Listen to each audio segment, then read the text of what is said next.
سے بہتر رات ہے، فضیلت آئی ہوئی ہے۔ تنزل الملائکۃ والروح، اس میں عام فرشتے بھی اترتے ہیں، جبرائیل علیہ السلام بھی اترتے ہیں، تو برکتیں ہی برکتیں ہیں۔ تو لیلہ مبارکہ اسی کا نام ہے، اکثر مفسرین یہی فرماتے ہیں۔ لیکن بعض حضرات فرماتے ہیں لیلۃ القدر سے مراد تو وہی رات ہے جس کو شب قدر کہا جاتا ہے، لیلہ مبارکہ سے مراد یہ شب برات والی رات ہے۔ کیوں؟ کیونکہ ان آیات میں جو آگے بیان آ رہا ہے فیہا یفرق کل امر حکیم، یعنی انا انزلناہ فی لیلۃ مبارکہ انا کنا منذرین، کہ ہم نے قرآن مجید کو اس میں اتارا، لیلہ مبارکہ میں اس قرآن کو اتارا۔ کیوں اتارا؟ انا کنا منذرین، لوگوں کو ڈرانے کے لیے، امرا من عندنا انا کنا مرسلین، اپنی جانب سے ہم ایک خاص حکم بھیجنے والے ہیں۔ آجی آگے فرمایا فیہا یفرق کل امر حکیم، فیہا یفرق کل امر حکیم پہلے فرمایا کہ اس رات کے اندر جو ہے حکمت والا فیصلہ جو ہے وہ اس میں جدا تقسیم کیا جاتا ہے، علیحدہ دیا جاتا ہے۔ ہر حکمت والا فیصلہ، جن فرشتوں کی میں جو ڈپٹیاں ہیں، ان کے جو سردار ہیں، ان کو سارے سال کے مسائل، سارے سال کے مقدرات حوالے کیے جاتے ہیں کہ یہ کرنا ہے۔ بارش والے فرشتے کو جو اس دفتر کا بڑا ہے اس کو کہہ دیا جاتا ہے کہ سال میں فلاں فلاں جگہ پر اتنی بارش، اتنے گھنٹے، اتنے منٹ، اتنی جگہ پر پریشانی ہے، اس کے حوالے۔ جو اولاد کے سلسلے میں جن کی ڈپٹی ہے ان کو وہ، اور موت کے بارے میں جن فرشتوں کی ڈپٹی ہے ان کو وہ، یعنی ہر کسی کو علیحدہ معاملے حوالے کیے جاتے ہیں۔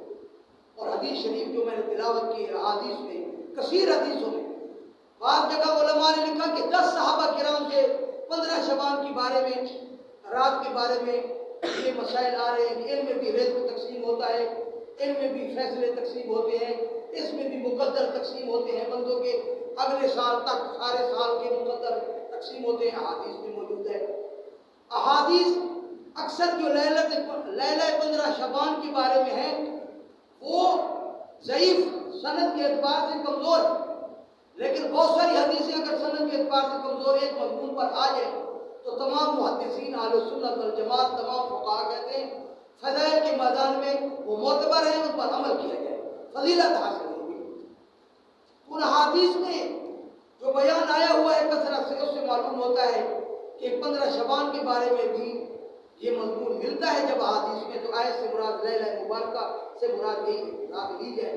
فیہا یفرق کل امر حکیم، اس رات کے اندر جو ہے ہر حکمت والا فیصلہ جدا جدا ہر کسی کے ذمہ دار کو، ہر فرشتہ جو ذمہ دار ہے اس کے حوالے کیا جاتا ہے۔ امر من عندنا انا کنا مرسلین، اپنی طرف سے ہم حکم بھیجنے والے ہیں۔ رحمت من ربک، یہ جو حکم ہے سارا اللہ کی طرف سے بندوں کے لیے آیا، تیرے رب کی طرف سے رحمت ہے۔ انہ هو السمیع العلیم، وہ سننے والا بھی ہے اور جاننے والا بھی ہے۔ تو لیلہ مبارکہ کا مضمون وہ 15 شعبان کی رات پر بھی فٹ آتا ہے، احادیث کو دیکھتے ہیں۔ لہذا ضروری ہے کہ ایسی تعبیر پیش کی جائے، ایسی تفسیر کی جائے کہ دونوں مفہوم اپنی جگہ پر ٹھیک ہو جائے۔ لیلۃ القدر کے بارے میں ہے کہ اس میں مقدرات تقسیم ہوتے ہیں، قرآن مجید اسی میں اترا ہے، اور مقدر بھی اس میں تقسیم ہوتے ہیں بندوں کے، اور شب برات کے بارے میں بھی آ گیا ہے۔ تو اب اس کا کیا فیصلہ ہوگا؟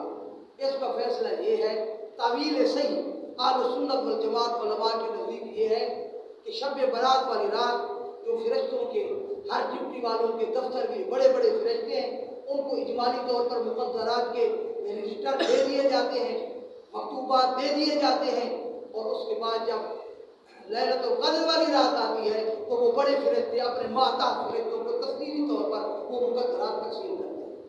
تو اس رات کو اجمالی طور پر اور اس رات کو تفصیلی طور پر تقسیم کیے جاتے ہیں مقدر۔ تو تعویل موجود ہے، اس وجہ سے یہ صحیح تعویل ہے اور صحیح تفسیر ہے، اہل سنت والجماعت تمام اہل علم کے نزدیک معتبر ہے۔ اس وجہ سے یہ لیلہ مبارکہ سے مراد 15 شعبان والی رات جس کو ہم شب برات کہتے ہیں، اس کے فضائل بھی ثابت ہوتے ہیں۔ اور 4 حدیثیں میں نے آپ حضرات کے سامنے تلاوت کی ہیں، مشکاہ شریف میں ہیں، پہلی حدیث سیدہ عائشہ صدیقہ ام المؤمنین رضی اللہ تعالیٰ عنہ سے مروی ہے، فرماتی ہیں قالت، ام عائشہ نے فرمایا فقدت رسول اللہ صلی اللہ علیہ وسلم لیلۃ، ایک رات میں نے رسول اللہ صلی اللہ علیہ وسلم کو نہ پایا، اپنے گھر میں اپنے بستر پر تشریف فرما نہ تھے، جبکہ وہ وقت آرام فرمانے کا تھا اور حضرت موجود نہ تھے۔ فَإِذَا هُوَ بِالْبَقِيعِ، میں نے دیکھا تو حضور علیہ السلام جس کو ہم جنت البقیع کہتے ہیں، مدینہ طیبہ میں جو قبرستان ہے، وہاں حضور تشریف فرما تھے، وہاں کچھ پڑھ رہے تھے، وہاں اللہ کی طرف متوجہ تھے۔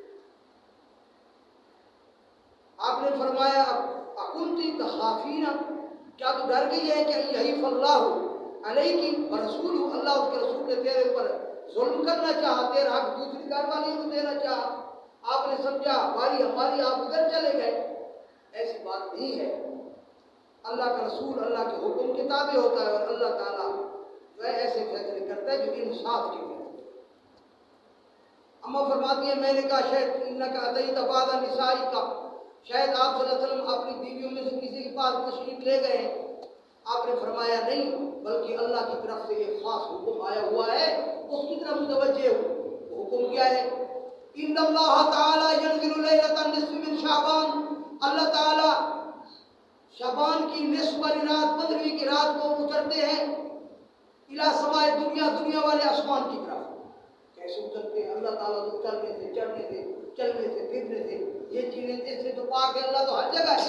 مطلب یہ ہے کہ اللہ کی خاص رحمت اترتی ہے، خاص رحمت۔ جیسے حدیث شریف میں آتا ہے جب رات ڈھلتی ہے تو اللہ تعالیٰ کی خاص رحمت پہلے آسمان پر اعلان کرتی ہے روزانہ، ہاں میرے بندے کوئی رزق مانگنے والا ہے میں اس کو رزق دیتا ہوں، کوئی عزت مانگنے والا ہے میں اس کو عزت دیتا ہوں، کوئی فتح مانگنے والا ہے اس کو فتح دیتا ہوں، کوئی شفا مانگنے والا ہے اس کو شفا دیتا ہوں۔ اللہ تعالیٰ اعلان کرتے ہیں، لیکن ہم غفلت میں سوئے رہتے ہیں، ہم مانگتے نہیں ہیں۔ جو خوش قسمت ہیں وہ اٹھتے ہیں، اللہ سے مانگتے ہیں، اللہ انہیں دیتا بھی ہے۔ ہم مانگتے نہیں ہیں، رات ڈھلتی ہے، مرغے بھی اٹھ کھڑے ہوتے ہیں، وہ بھی فرشتے کو دیکھ کر، حدیث شریف میں مرغا جب بولتا ہے تو فرشتے کو دیکھ کر بولتا ہے۔ تو تہجد کے ٹائم خاص رحمت کے فرشتے اترتے ہیں، ہر طرف سے مرغے بولتے ہیں، مسلمان کو بیدار کرتے ہیں۔ لیکن مسلمان کی عادت آج انگریزوں والی بن گئی، رات کو دیر تک جاگنا اور صبح کو دیر سے اٹھنا۔ حضرت سرور عالم سید الاولین والآخرین فخر الانبیاء حضرت محمد رسول اللہ صلی اللہ علیہ وسلم کی عادت مبارک کیا تھی؟ عشاء کے فوراً بعد آرام فرماتے تھے، صحابہ کرام کو حکم تھا آرام کرو اور صبح جلدی اٹھو تہجد پڑھو، اور ہمارا معاملہ آپ کے برعکس ہو گیا۔ نتیجہ یہ ہے کہ ہم اس رحمت میں گھڑی ہوئی معلوم ہو جاتے ہیں۔